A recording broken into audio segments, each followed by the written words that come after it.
101 विषैले सर्पों के जहर को निचोड़ लिया। कौन? हिरण्याकशिपु।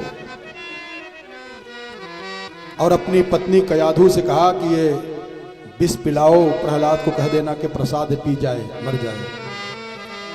कयाधु रोने लगी, कहा महाराज कोई ऐसी दुनिया में माँ है जो अपने बेटे को स्वयं अपने हाथ से जहर पिला दे? आप किसी नौकर से दिला दें, आप दे दें।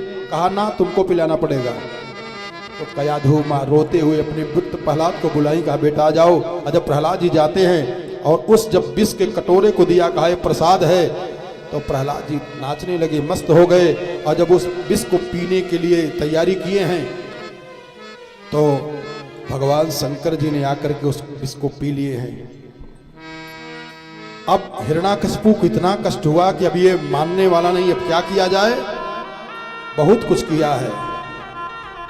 तब एक दिन पकड़ के लाया दरबार में, कहा अब चाहे हमारा अपयश हो जाए, पुत्र का वध करने वाला मैं पापी माना जाऊं, ठीक है, लेकिन आज मैं अब इसको अपने हाथ से ही मैं मार दूंगा। और जब लाया, सभा लगी हुई है, प्रहलाद जी को खड़ा किया, कहा बोल तेरा भगवान कहां है? हे दुर्विनीत मंदात्मन कुल भेद कराधमा, तो अपने कुल का नाश करने के लिए पैदा हुआ है दुष्ट, बोल तेरा भगवान कहां है? तो प्रहलाद जी महाराज आज बोलने की जो शब्दावली है, उस शब्दावली बदल गई। भगवान तैयार हो जाते हैं, अब तैयार हो रहे हैं। क्यों?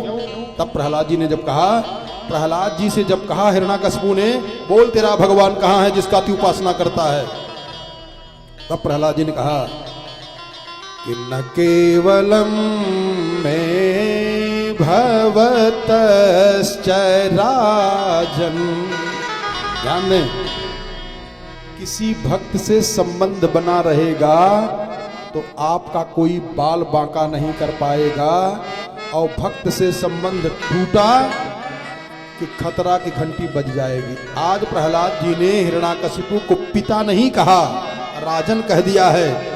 बोले न केवलम में भवतश्च राजन सवै बलम बलीनां च परेषां परे वरेमी स्थिर जंगमाये ब्रह्मादयो येन वशं प्रणीता। प्रहलाद जी ने कहा जितनी ताकत दिखाई दे रही हम में, तुम में, खटक खम्भ में, सब घट घट व्यापी राम, सब जगह उन्हीं का तो बल है। गुस्सा करके, और जब एक कहा इस खंभे में तेरा भगवान का है, और जब घूसा मारा जोर से, तो प्रहलाद जी रोने लगे। प्रहलाद जी क्यों रोए हैं? कि हमारे भगवान इसमें हैं, कहीं भगवान को चोट न लग जाए। 5 वर्ष की अवस्था है, क्या भक्ति है। और तब प्रहलाद जी ने कहा कि नाथ, अगर वेद सत्य है, पुराण सत्य है, शास्त्र सत्य है, तो उसमें सब आपका सर्वव्यापक रूप का वर्णन किया गया है। आप इसमें प्रकट हो जाएं, बच करके हट जाएं।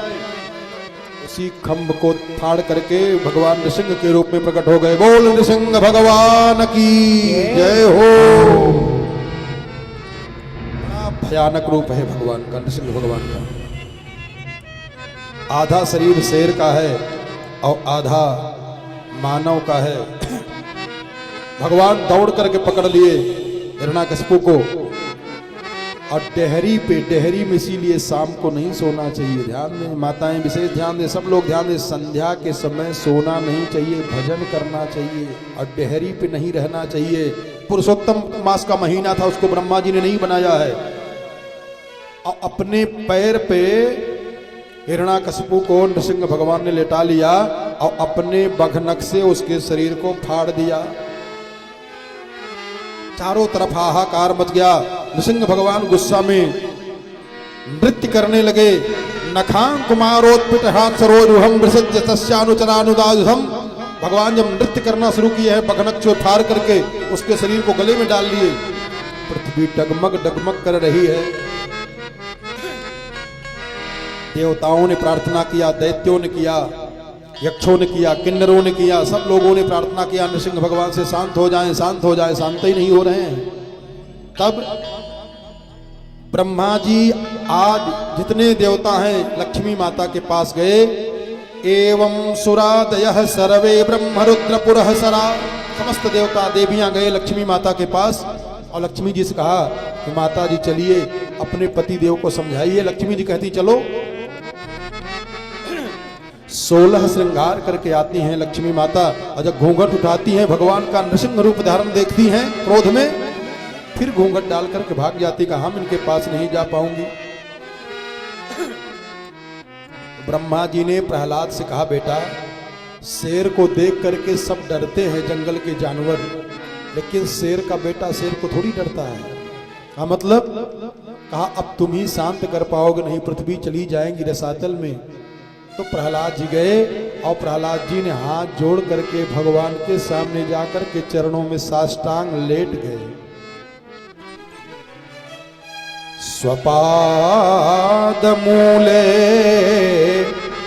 पतितं तमर्भकं विलोक्य देवः कृपया परिप्लुतः उत्थाय तच्छ्रीर्वदनधाकराम्बुजं कालाहि वित्रस्तधियां कृताभयम्। भगवान ने बघनक से धरती को खरीदते हुए प्रहलाद जी को उठा के गोद में ले लिया और जैसे नई नई गाय बच्चा पैदा करे अपने बच्चे को जीभ से चाटती हैं, ऐसे नृसिंह भगवान बड़ी बड़ी जीभ निकाल करके अपने भक्त प्रहलाद को चाट रहे हैं। और प्रहलाद जी ने हाथ जोड़ करके भगवान से प्रार्थना किया कि महाराज ब्रह्मा शंकर जी बड़े बड़े देवता ने प्रार्थना किया लेकिन आप प्रसन्न नहीं हुए, हमारे ऊपर प्रसन्न हो गए। एक विशेष बात बताने के लिए इस प्रसंग को लाया हूं, आप लोगों के हित के लिए ध्यान देकर समझने। प्रहलाद जी ने कहा है और अपना जीवन अपने आप से चाहे बना लो चाहे बिगाड़ लो, बहुत सुंदर बहुत सरल तरीका बता दे रहा हूं। प्रहलाद जी ने कहा है भगवान से, नाथ बोले नैवात्मनः प्रभुरयम् निजलाभ पूर्णमो मानंजनाद विदुषः करुणो वृणीते। बिल्कुल सावधान हो जाएं। यज्जनो भगवतो विदधीतमानम् तच्चात्मने प्रतिमुखस्य यथा मुखश्री। भगवान को कोई भक्त पूजा करके सोचे संतुष्ट कर दूं तो भगवान को पूजा की क्या जरूरत है। ध्यान दें, खूब सावधानी पूर्वक समझ लो इस बात को। इसीलिए पूजा का फल मिलता नहीं बल्कि पाप हो जाता है। प्रहलाद जी कह रहे हैं कि नाथ नैवात्मनं प्रभुरयम् निजलाभ पूर्णो। ओ भगवान आप तो काम है, पूर्ण काम है, उनको क्या चढ़ाओगे आप।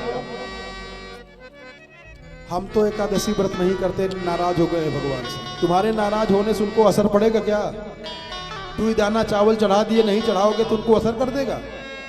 एक लुटकी ले गए न जाने कहां से जल चढ़ा दिए तो उनको असर कर देगा। कल से चढ़ाना बंद कर दोगे तो उनको कोई असर कर देगा। प्रहलाद जी कह रहे हैं कि नैवात्मनः प्रभुरयम्। ये देववाणी है ना संस्कृत, अगर थोड़ा ध्यान लगा के सुनोगे तो अर्थ अपने आप ही आ जाएगा। बोले नैवात्मनः प्रभुरयम् निजलाभ पूर्णो मानं जनाद विदुषः करुणा विनोते। उनकी करुणा है, कृपा है। यज्जनो भगवते विदधीतमानम् तच्चात्मने प्रतिमुखस्य यथा मुखश्री।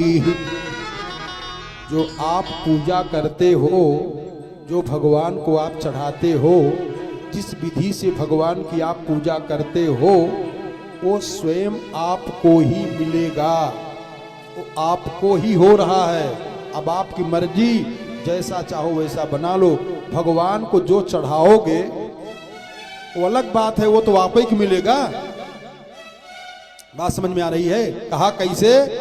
कहा तच्चात्मने प्रतिमुखस्य यथा मुखश्री। जैसे आप फोटो खिंचाइए, माला पहने हैं और आप फोटो खींचिए तो फोटो में माला अपने आप ही छप जाएगी, है ना? अब माला निकाल दे, फोटो छपाएं, वाह भाई क्या बात है। हमारे पूर्व के यजमान धुन्नी सेठ जी और विकास मिश्रा जी भी, ये सब भी आ गए, विलंब से आए, लेकिन चलो ठीक है, कोई बात नहीं है। बोले यज्जनो भगवते विदधीतमानम् तच्चात्मने प्रतिमुखस्य यथा मुखश्री। जो आप भगवान को चढ़ाओगे वो अपने आप आपको प्राप्त हो जाएगा। जैसे जो बिंब को रहता है प्रतिबिंब को अपने आप प्राप्त हो जाता है। बात समझ में आ रही है? अगर आप अपनी फोटो खिंचाना चाहें और सोचें कि हमारी फोटो बढ़िया आ जाए, हमारी फोटो में माला आ जाए, चश्मा आ जाए, टाई आ जाए, कोट आ जाए, तो फोटो में कोट टाई नहीं आएगा। कोट टाई पहन करके फोटो खिंचा लो, फोटोइया में अपने आप ही छप जाएगा। ऐसे ही जैसे आप जो पहने रहोगे फोटो में छप जाएगा, ऐसे जो जो भी क्रिया आप भगवान के साथ करोगे वो स्वयं आपके ऊपर आ जाएगा। अच्छा, प्रत्यक्ष प्रमाण देख लो। जब यहाँ भगवान को फल का प्रसाद चढ़ाओगे तो फल ही न बांटा जाएगा। काजू बादाम चढ़ा दिए तो काजू बादाम बंटना शुरू हो जाएगा। जो चढ़ाओगे वही आपके पास जाएगा। इसके बाद प्रहलाद जी ने कहा कि महाराज अब हमको ऐसा, बार बार भगवान ने कहा बेटा तू हमसे जो चाहे वरदान मांग ले, वरदान मांग लो। आज तक ऐसे दुनिया में कोई भक्त पैदा नहीं हुआ है जो भगवान से गलती मनवा दिया हो। प्रहलाद जी हुए, गोद में लिए हैं, भगवान के आंख में आंसू आए। भगवान को देख करके प्रहलाद जी ने कहा भगवान आप, तब प्रहलाद जी से भगवान कह रहे हैं बेटा तो कितना छोटा है। क्वेदम बपुः क्वच वयः सुकुमार में तत् क्वेताः प्रमत्त कृत दारुण यातनास्ते। कितना छोटा है प्रहलाद, और इतना बड़ा बड़ा तेरे पर विपत्ति आई, मैं बैठा रह गया, बचाने नहीं आया। इसलिए क्षंतव्यम अंग यदि में समय विलंब। हे प्रहलाद, अगर हमको आने में, आपको बचाने में विलंब हो गया हो हमको क्षमा कर दीजिए। और इसके बाद जब प्रहलाद जी को विमान पर बैठा करके भगवान अपने धाम को लेकर जाने लगे तो मृत्यु आया, स्वयं मृत्यु आई। कहा महाराज बिना हमारा स्पर्श किए कोई जा नहीं सकता है। प्रहलाद जी ने कहा स्पर्श कर लो, तो मृत्यु कही कि मैं आपको छू पाऊंगी। तो मृत्यु प्रहलाद जी के विमान के नीचे लेट गई और उस मृत्यु के सर पे पैर रख करके जब विमान पे बैठे हैं प्रहलाद जी, तो प्रहलाद जी की आंख में आंसू आ गए, अपनी मां की याद आई। भगवान ने कहा बेटा क्यों आंख में आंसू क्यों आ गए? कहा मेरी मां की वजह से। भगवान ने रथ जब आगे बढ़ाया, दिखाया, तो देखे क्या कि कयाधु लक्ष्मी माता के बगल में बैठ करके विमान पे जा रही है। अब तो प्रहलाद जी ने जोर से रोना शुरू कर दिया। भगवान ने कहा बेटा अब क्यों रो रहा है? देखो इसको कहते पुत्र, तुम नाम नरक त्रायते तिते पुत्र। जब अपनी माँ के लिए रोए कि मुझको तो मैं अपने धाम चल रहा हूँ, लेकिन मेरी माँ जो पैदा की है उसकी क्या दशा होगी। भगवान ने जब विमान आगे बढ़ाया तो महालक्ष्मी के बगल में कयाधु माता बैठ के जा रही है विमान से। तो प्रहलाद जी फफक फफक करके रोने लगे, जोर जोर से रोने लगे। तो भगवान ने कहा बेटा रो क्यों रहा है? कहा महाराज मैं अपने पिताजी के लिए रो रहा हूं। वो अपने भाई की दुश्मनी के लिए आपसे द्वेष करते थे, उनकी तो दुर्दशा हो जाएगी। प्रहलाद जी को पकड़ करके भगवान ने हृदय से लगा करके कहा कि त्रिहि शब्द भी पिता पूतः। बेटा तेरे जैसा अगर भक्त पैदा हो जाए ना तो त्रिहि शब्द भी पिता पूतः पितृभिः सहते नघ। त्रिहि सप्त भी माने 3 बार 7 को 7 त्रिक 21। प्रहलाद, अगर तेरे जैसा कोई बालक जन्म ले ले, उसकी 21 पीढ़ी का उद्धार हो जाता है, तो अपने पिता के लिए तो रो रहा है।